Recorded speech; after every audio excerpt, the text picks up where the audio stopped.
In Afghanistan, we removed the Taliban government, which had given bin Laden and al-Qaeda safe haven and support.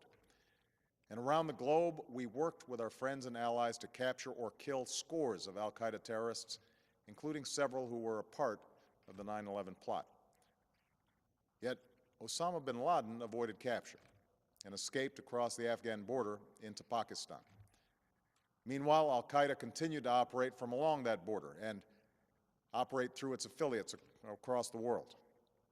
And so shortly after taking office, I directed Leon Panetta, the director of the CIA, to make the killing or capture of bin Laden the top priority of our war against al-Qaeda, even as we continued our broader efforts to disrupt, dismantle, and defeat his network. Then, last August, after years of painstaking work by our intelligence community, I was briefed on a possible lead to bin Laden. It was far from certain, and it took many months to run this thread to ground. I met repeatedly with my national security team as we developed more information about the possibility that we had located bin Laden hiding within a compound deep inside Pakistan. And finally, last week, I determined that we had enough intelligence to take action and authorized an operation to get Osama bin Laden and bring him to justice. Today, at my direction, the United States launched a targeted operation against that compound in Abbottabad, Pakistan. A small team of Americans carried out the operation with extraordinary courage and capability. No Americans were harmed. They took care to avoid civilian casualties. After a firefight, they killed Osama bin Laden and took custody of his body. For over 2 decades, bin Laden has been al-Qaeda's leader and symbol, and has continued to plot attacks against our country and our friends and allies. The death of bin Laden marks the most significant achievement to date in our nation's effort to defeat al-Qaeda. Yet his death does not mark the end of our effort. There is no doubt that al-Qaeda will continue to pursue attacks against us. We must, and we will, remain vigilant at home and abroad. As we do, we must also reaffirm that the United States is not and never will be at war with Islam. I've made clear, just as President Bush did shortly after 9/11, that our war is not against Islam. Bin Laden was not a Muslim leader. He was a mass murderer of Muslims.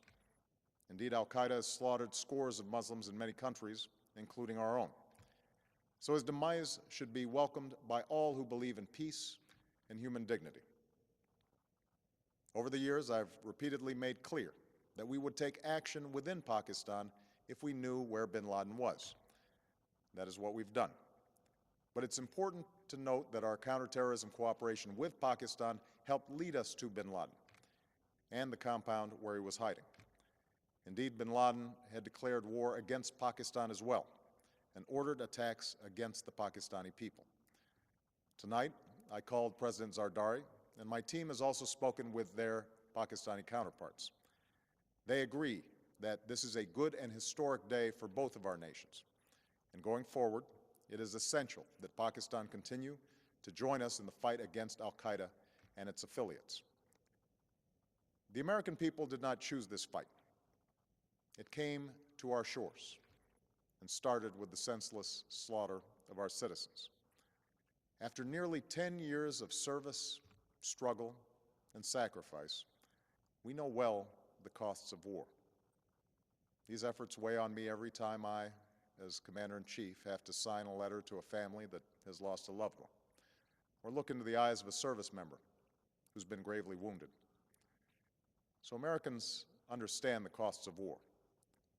Yet, as a country, we will never tolerate our security being threatened, nor stand idly by when our people have been killed.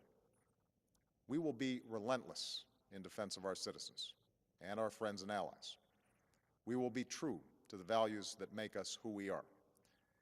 And on nights like this one, we can say to those families who have lost loved ones to al-Qaeda's terror, justice has been done.